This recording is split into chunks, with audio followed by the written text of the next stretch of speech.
안녕하세요. 민지의 꿀사연입니다. 즐겁게 감상하시고 구독과 좋아요도 많이 눌러주세요. 그럼 사연 시작해 볼까요? 누구에게도 말하지 못한 비밀이 하나 있어요. 그게 뭐냐면 저의 여자 취향이 조금 독특하다는 점이에요. 제가 만나온 대부분의 여자들은 거의 엄마 또래의 여자들이에요. 제 또래의 젊은 여자들을 만나보기도 했는데요. 사랑을 나눠보고 나면 시시하다는 생각이 들어요. 아줌마들이 더 적극적이고 화끈한 편이죠. 비교적 넉넉한 집안에서 태어난 저는 공부에는 썩 관심이 없었어요. 학교 다니던 시절에는 인터넷 게임이나 하면서 시간을 때우는 편이었죠. 수능을 보기는 했는데 한국에서는 갈 대학이 없었어요. 사실 저는 대학에 가고 싶은 생각도 없었는데요. 부모님은 그런 제가 부끄러우셨는지 여기저기 알아보시더니 결국 저를 미국으로 유학을 보내셨어요. 한국에서도 대학을 갈 수가 없는데 미국 대학을 간다는 게 가능할까 의심이 되기도 했는데요. 고등학교 성적이 좋지 않고 영어를 잘하지 못해도 돈만 내면 받아주는 미국 대학이 있기는 하더라고요. 그렇게 저는 그 어린 나이에 미국행 비행기를 타게 되었어요. 미국에 도착해서 당분간은 어안이 벙벙한 상태로 지내게 되었죠. 바로 대학에 입학할 수 있는 건 아니었고요. 랭귀지 스쿨을 꽤 다닌 후에 한 대학에 입학하게 되었죠. 처음에는 정신이 없고 말이 잘 통하지 않아 답답했지만 어느 정도 시간이 지나니 미국 생활이 좋아지기 시작했어요.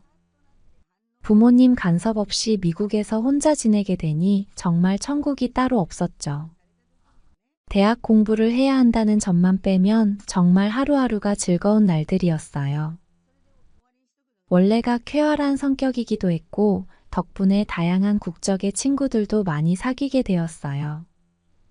고등학교 다닐 때는 영어 공부가 그렇게 싫었는데 친구들하고 어울리면서 지내다 보니 자연스레 영어도 되더라고요.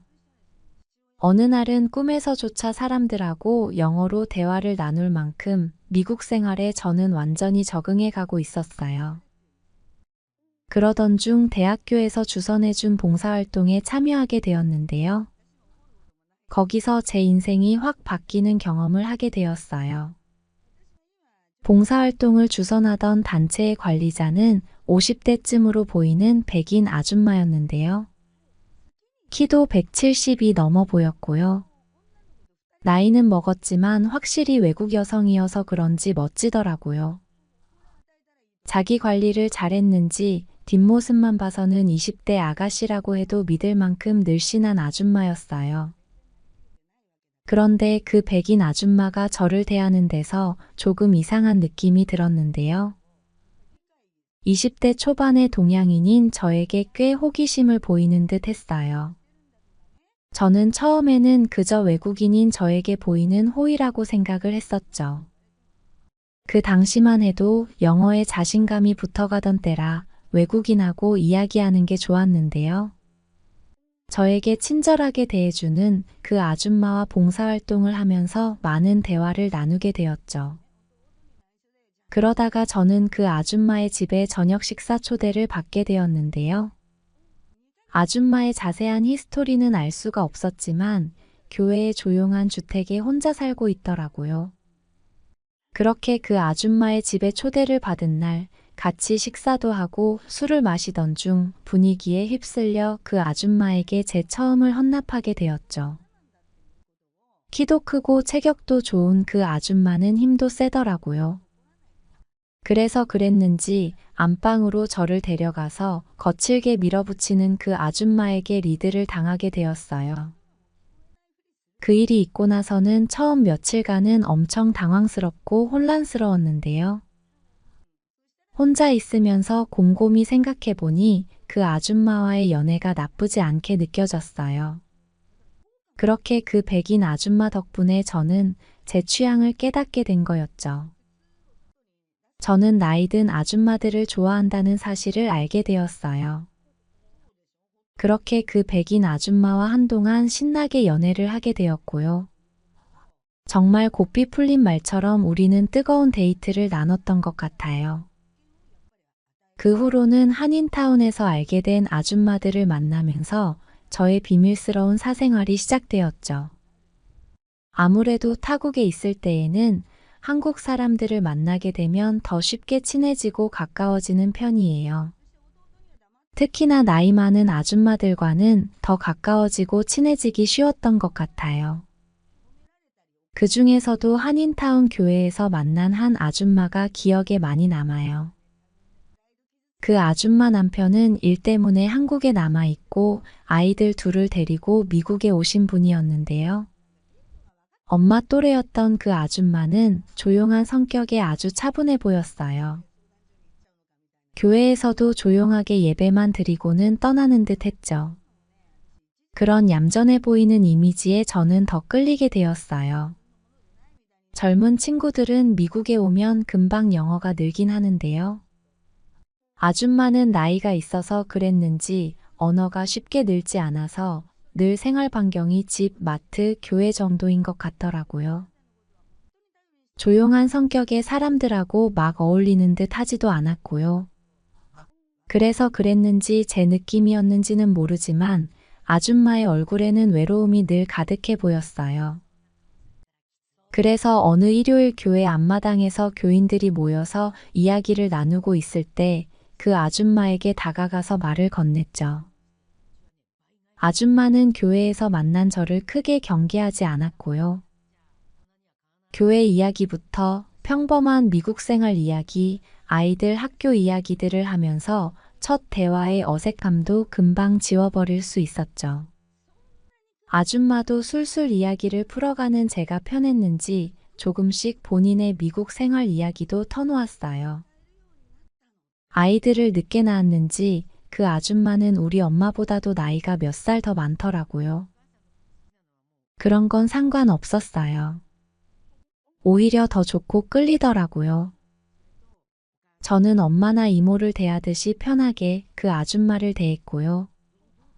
학교에 다니는 아이들 이야기며 미국 대학생활 이야기 같은 아줌마가 관심 있어 하고 좋아할 만한 이야기들을 하면서 아줌마와 친근함을 형성해 갈 수 있었어요.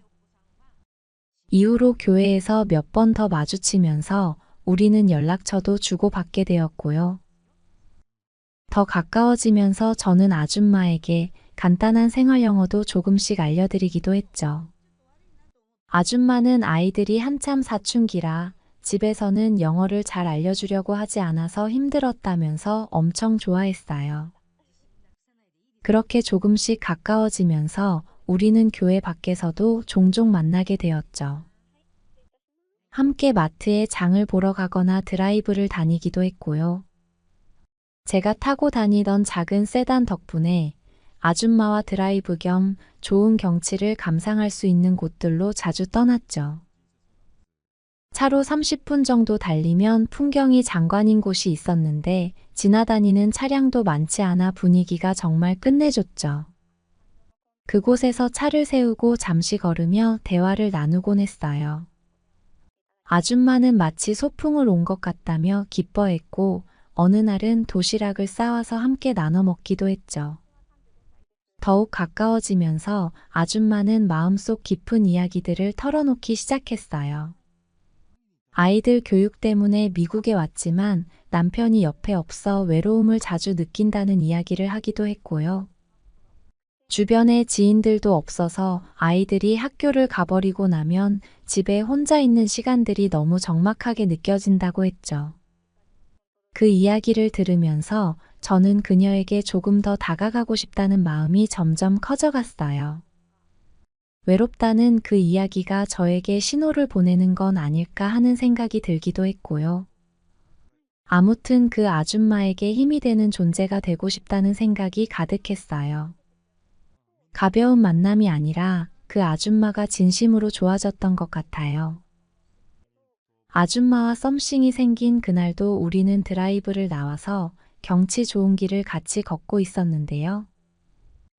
아줌마는 가끔씩 저하고 바람 쏘이러 나오는 이 시간이 요즘 가장 기다려진다면서 저를 보고는 한박 웃음을 지었어요. 처음 교회에서 마주쳤을 때만 해도 아줌마 얼굴에는 외로움이 가득해 보였는데 이제는 그런 어두운 모습은 보이지 않았죠. 아줌마의 환한 미소를 보니 제 얼굴에도 웃음이 번졌고요. 바람에 전해져 오는 아줌마의 향수 냄새가 제 마음을 요동치게 만들더라고요. 아줌마도 그날따라 기분이 좋았는지 저 덕분에 이런 좋은 곳을 다 와본다면서 저를 보고 살며시 웃었는데요. 이상하게 그 눈빛이 야릇하게 느껴져서 가슴이 뛰더라고요. 저는 자연스레 살며시 아줌마의 손을 잡았는데요. 아줌마는 처음에는 멈칫하면서 놀라는 기색이기는 했는데 제 손을 거부하지는 않았어요. 우리는 그렇게 연인처럼 손을 맞잡고는 그곳을 한동안 걸으면서 이야기를 나눴죠. 처음에만 조금 어색해하더니 잠시 후에는 아줌마도 제 손을 꼭 잡고 놓지를 않았어요. 마치 오래된 연인처럼 우리는 서로의 손을 잡고 경치 좋은 그곳을 한참을 걸었죠. 그렇게 차로 돌아와서는 우리는 차 안에서 처음으로 입을 맞추게 되었어요. 모든 게 물 흐르듯 너무 자연스러웠죠. 돌아오는 차 안에서도 우리는 내내 손을 꼭 잡고 있었는데요. 집으로 돌아가던 중 저는 용기를 내서 아줌마에게 특별한 선물을 주고 싶다는 이야기를 꺼냈죠. 아줌마는 제 말 뜻을 이해했는지 저를 쳐다보면서 고개를 끄덕였어요. 아줌마의 눈빛에는 기대감마저 가득해 보였어요. 저는 바로 근처 호텔로 차를 몰고 갔고요. 우리는 그곳에서 정말 좋은 시간을 보내게 되었죠. 아줌마는 조신하고 얌전해 보였지만 사랑을 나눌 때는 전혀 그렇지 않았어요. 저는 솔직히 엄청 놀랐는데요. 아줌마에게 이런 면이 있었는지 의아할 만큼 열정적이고 적극적이었거든요. 물론 그런 점들이 제가 나이가 많은 아줌마들을 좋아하게 만드는 부분이기도 하고요. 정말이지 아줌마들하고 연애를 하고 나면 제 또래 친구들에게는 눈길도 가지 않게 되더라고요. 우리는 그렇게 그날 이후로 엄청 깊은 사이로 발전하게 되었어요. 아줌마는 여러 가지로 저에게 엄청 의지를 하기도 했고요. 갑자기 어디에서 나타나서 자기를 이렇게 행복하게 해주냐면서 애교를 부리기도 했죠. 사랑을 나눌 때면 엄청 만족스러워 했고요. 저를 안 만났으면 이런 느낌을 모르고 평생을 살았을 거라면서 정말 적극적으로 나오곤 했어요. 그렇게 그 아줌마와 한동안 연애를 하게 되었어요. 조신했던 첫 인상하고는 다르게 저를 가장 만족시켜줬던 아줌마이기도 했고요. 정말이지 지금까지도 저에게 가장 깊은 인상을 남긴 아줌마이기도 해요. 제가 대학을 마치고 한국에 다시 돌아올 때까지도 그 아줌마와는 꾸준히 만남을 이어갔는데요. 저의 한국행이 확정된 후에 서로 얼마나 아쉬워했는지 몰라요. 서로 멀리 떨어져 있어도 또 다른 사람을 만나더라도 연락은 계속 이어가자는 약속도 하게 되었고요. 한국으로 돌아온 지금까지도 서로 카톡을 주고받으면서 지내고 있어요. 그리고는 저는 한국에서 취업을 하게 되었어요. 아무래도 영어를 어느 정도 하니 일자리를 구하는 게 어렵지는 않더라고요. 그렇게 회사도 다니고 차츰 한국 생활에 다시 적응을 해갔죠. 주변에서 여자를 소개받아서 가볍게 연애를 몇 번 하기도 했고요. 그런데 제 또래 여자들에게는 이상하게 끌리지를 않았어요. 관계가 발전해서 잠자리를 몇 번 하기도 했는데요. 영 만족스럽지도 않고 어딘가 허전하고 부족한 느낌이 들었죠. 물론 저는 왜 그런지 이유를 알고 있기는 해요. 제 또래 여성들이 저의 이상형이 아니기 때문이겠죠. 그렇게 약간은 무료한 일상을 보내는 중이었는데요. 얼마 전 저를 엄청 들뜨게 한 일이 생기게 되었어요. 바로 미국에서 오래 만났던 그 아줌마에게 카톡 메시지를 받게 된 건데요. 다음 달에 그 아줌마가 한국에 볼 일이 있어서 보름간 들어온다는 연락을 받았어요. 아줌마는 한국에서 만나도 미국에서 지냈을 때처럼 자기랑 데이트를 해줄 수 있냐고 묻더라고요. 저는 활짝 웃는 이모티콘을 보내고는 당연한 거 아니냐고 말했죠. 아줌마와 연애한 이후로는 다른 사람으로는 만족할 수 없는 남자가 되어버렸다고도 했고요. 아줌마도 본인을 만족시켜준 사람은 평생에 저 하나뿐이라고 했어요. 우리는 그렇게 다음 달에 다시 만날 약속을 하게 되었어요. 요즘 기분은 어떻냐면요. 마치 학교 다닐 때 소풍 가기 전날 밤 기분이라고나 할까요? 아줌마와의 데이트가 너무 기다려지네요. 안녕하세요. 민지의 꿀사연입니다. 즐겁게 감상하시고 구독과 좋아요도 많이 눌러주세요. 그럼 사연 시작해 볼까요? 저는 시아버님과 단둘이 살고 있어요. 그리고 시아버님을 정말로 좋아하고 사랑해요. 시아버님이 제 남편이자 연인이자 제 보호자인 셈이에요. 제가 의지하고 기댈 수 있는 유일한 사람이죠. 그래서 저는 더 시아버님을 행복하게 해드리고 싶어 노력도 많이 하는 중이에요. 저는 올해로 30대 중반이 된 유부녀예요. 남편으로부터 도망쳐서 지방의 작은 도시에서 시아버님이랑 단둘이 지내고 있어요. 동네 사람들은 다들 저희가 부녀지간인 줄 알고 있죠. 그래서 동네를 돌아다닐 때도 팔짱을 끼고 돌아다니기도 하고 다정하게 같이 다니기도 해요. 아무도 우리를 이상하게 보는 사람이 없으니까요. 일이 이렇게 되어버린 건 남편 때문이었지만 어쨌든 지금 저는 시아버님을 엄청 사랑하고 있어요. 그럴 수밖에 없게끔 만들어주시거든요. 평상시에도 잘해주시고 매일 밤 저를 정말로 행복하게 해주시는 분이에요. 이제껏 살면서 그 어떤 사람도 저를 그렇게까지 만족시켜주고 행복하게 해주지는 못했어요. 이런 느낌은 처음이에요. 저는 정말로 시아버님을 너무 좋아하고 사랑해요. 이렇게 되어버린 제 이야기를 들려드려야 할 것 같네요. 저는 어린 시절 초등학교를 졸업할 무렵까지 할머니 손에서 자라게 되었어요. 제가 어렸을 때 엄마는 이혼을 하고 도망을 가버려서 얼굴도 기억이 잘 나지를 않아요. 아빠는 돈을 벌러 나간다고 집을 나가서는 1년에 한두 번 정도나 겨우 집에 오곤 했죠. 부모에 대한 좋은 기억이 남아있지를 않아요. 친구들과 어울려도 엄마 이야기가 나오면 저는 슬며시 자리를 피해버리곤 했죠.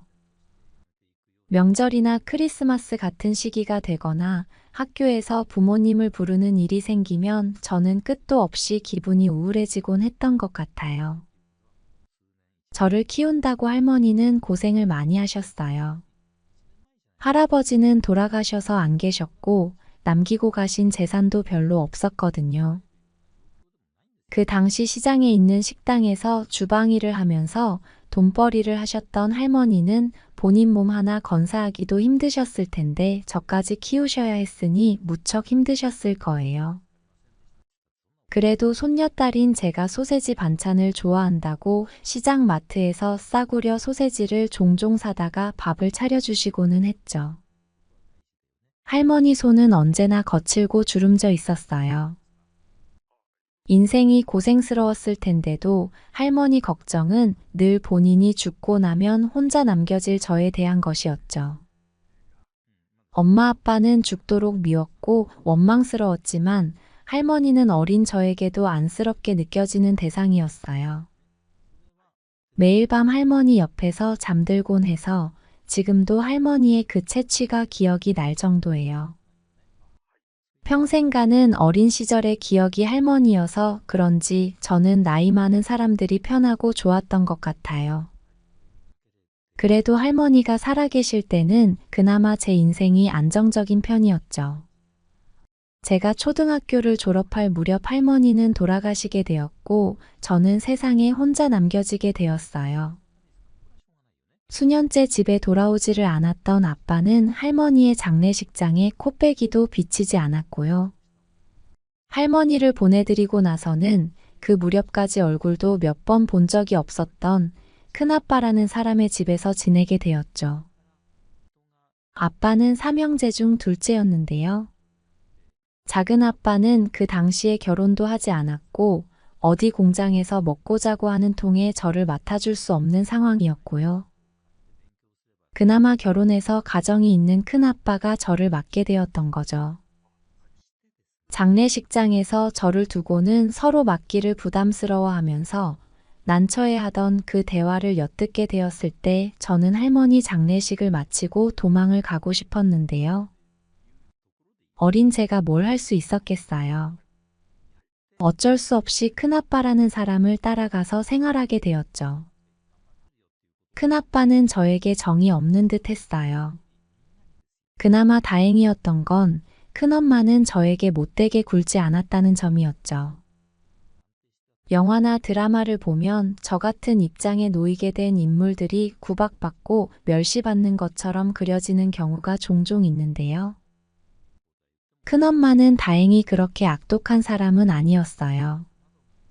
큰아빠네 있던 2명의 언니들도 저를 못살게 굴지 않았고요. 그런데 큰아빠가 저에게 정이 없다 보니 그 집에서 지내는 건 마음이 늘 편하지가 못했어요. 늘 할머니가 그리웠고 어린 마음이었지만 저는 그 집의 식구가 아니라는 생각에 겉돌기만 했죠. 최대한 폐를 끼치지 않고 살려고 부단히 애를 썼던 것 같아요. 그렇게 고등학교를 졸업할 무렵이 되자마자 저는 숙식을 해결할 수 있는 공장으로 들어가게 되면서 그 집을 나오게 되었어요. 그래도 저를 6년이나 먹여주고 재워줬던 사람들이잖아요. 큰아빠네 집을 나오던 날 저는 큰엄마에게 큰절을 하고는 작별을 고하게 되었죠. 어린 게 눈치만 많아져서는 곁을 내주지 않았던 제가 큰엄마도 편하지는 않았을 거예요. 그래도 큰엄마는 집을 떠나는 제 등을 토닥이면서 힘든 일 생기면 연락하라고 마지막 따뜻한 말을 건네주었죠. 그 말에 눈물이 핑 돌기도 했지만 저는 꾹 참고는 90도로 인사를 하고 집을 나서게 되었어요. 그렇게 저는 고등학교를 졸업할 무렵부터 인생 홀로 서기를 시작하게 되었죠. 2인 1실로 쓰게 된 공장 숙소가 얼마나 편했는지 몰라요. 눈칫밥을 먹지 않아도 되었고 제 이름으로 된 통장에 적은 돈이지만 월급이 모여가기도 했죠. 생각해보면 지금 시아버님하고 지내게 되기 전까지는 제 인생에서 가장 행복하고 편했던 날들이 그때가 아닐까 싶어요. 저는 공장에서 친구들도 사귀게 되었고 생전 처음으로 취미생활이라는 것도 해보게 되었죠. 별것 아닌 취미이기는 했지만 중고로 소형 미싱을 구해서 이것저것 만들어 봤는데 재밌더라고요. 친구들은 제가 미싱을 잘 다룬다면서 옷 수선을 부탁하거나 벙어리 장갑 같은 걸 만들어 달라고 하기도 했어요. 친한 친구들의 그런 부탁은 얼마든지 들어주고는 했죠. 작은 것이지만 제가 베풀 수 있는 입장이 되었다는 게 너무 뿌듯하고 좋았어요. 제가 더 이상 남의 집에서 눈칫밥을 먹는 천덕꾸러기가 아니었다는 걸 의미했으니까요. 넉넉하진 못했어도 제 인생의 꽃 같은 날들이었어요. 공장에서 일을 하다 보니 주변에서 만나게 되는 남자들도 비슷한 수준의 남자들이었지만 생전 처음으로 연애도 해보게 되었고요. 22살이 되었던 해에는 처음으로 소녀에서 여자가 되기도 했어요. 그렇게 몇 번의 연애를 하고 난 후 20대 후반이 되었을 무렵에 남편을 만나게 되었죠. 그 당시 옆 공장에서 일을 하고 있던 남편은 저하고 동갑이었어요. 허우대는 멀쩡했던 남편은 저에게 관심이 있었는지 계속 저를 귀찮게 해댔죠. 주말에는 뭐 하는지, 취미생활은 어떤 걸 하는지 캐묻기도 했고요. 남편에게는 처음부터 호감이 느껴졌던 건 아니었어요. 그래도 정말 끈질기게 저를 귀찮게 하고 계속 들이대곤 했죠. 그의 관심이 귀찮게 느껴졌지만 괜찮은 생김새며 계속 들이대는 남편의 관심에 결국 저는 넘어가게 되었죠. 연애 초반에는 남편은 저에게 잘해주는 편이었어요. 같은 공돌이 공순이었지만 남편은 외모가 매력적인 편이었고 키도 꽤 컸죠. 작은 자동차도 갖고 있어서 주말이면 같이 드라이브를 가기도 했고요. 휴가 일정을 맞춰서 여행을 다니기도 했죠. 그런데 남편은 가끔 본인 기분이 안 좋으면 불같이 화를 내는 단점이 있었어요. 연애할 때 그런 점을 빨리 파악해서 헤어졌어야 하는 건데요. 이미 몇 달 이상을 만나던 중이었고 난리를 치면서 있는 대로 화를 내놓고는 다음 날이면 본인이 죽을 죄를 지었다는 둥, 다시는 그러지 않겠다는 둥 하면서 저를 달래주기도 하고 매달리는 통에 그냥 넘어가고는 했어요. 그렇게 지지고 볶는 관계를 계속 이어오다가 우리는 결혼을 하게 되었어요. 살다 보면 나아지지 않을까? 결혼하고 철이 더 들면 성질을 죽이는 날도 오지 않을까 헛된 기대를 했던 것 같아요. 사람은 고쳐 쓰는 게 아니라고 했는데 제가 잘못 생각했던 거죠. 남편도 가정 환경이 썩 좋은 편은 아니었어요. 시어머니는 돌아가신 상태였고 시아버님이랑 남편은 둘이 살고 있었는데요. 결혼을 하면서 시아버님을 같이 모시자고 제안했던 건 저였어요. 나이 드신 시아버님이 혼자 사시게 되는 것도 마음에 걸렸고요. 무엇보다도 시아버님이 집에 계시면 남편이 불같이 화를 내고 주체를 못하는 걸 조금은 자제하지 않을까 하는 기대도 조금은 있었거든요. 그렇게 저는 남편과 결혼을 하면서 분가를 하지 않고 남편이 원래 살던 집으로 저만 들어가게 되었어요. 살림을 합쳐서 같이 모시고 살겠다는 제 이야기에 시아버님은 처음에는 완강하게 거부를 하셨어요. 신혼부부 사는데 본인이 짐이 되고 싶지는 않다고 하셨죠. 남편이 화를 내면 주체를 못하니 아버님이 옆에서 조금 자제시켜 주시면 안 되겠냐는 제 솔직한 뜻을 전달하고 나서야 시아버님을 어렵게 설득할 수 있었어요. 그렇게 결혼을 하고 세 가족이 모여서 살게 되었죠. 가족이란 건 저에게는 정말 특별한 의미가 있는 이름이었어요. 할머니가 돌아가신 이후로는 가져보지 못했던 거니까요. 그래서 정말 행복한 집안을 만들고 싶었죠. 저는 남편에게도 잘하려고 노력했고 시아버님께도 살가운 며느리가 되려고 많이 애를 썼죠. 시아버님도 저를 얼마나 예뻐해 주시고 아껴주셨는지 몰라요. 오죽하면 집안일을 적극적으로 도와주시기까지 했죠. 시아버님은 정말 남편하고는 다른 부류의 사람이었어요. 생긴 거야 부자지간이니 비슷한 점도 있었지만 훨씬 더 다정하고 따뜻한 사람이었죠.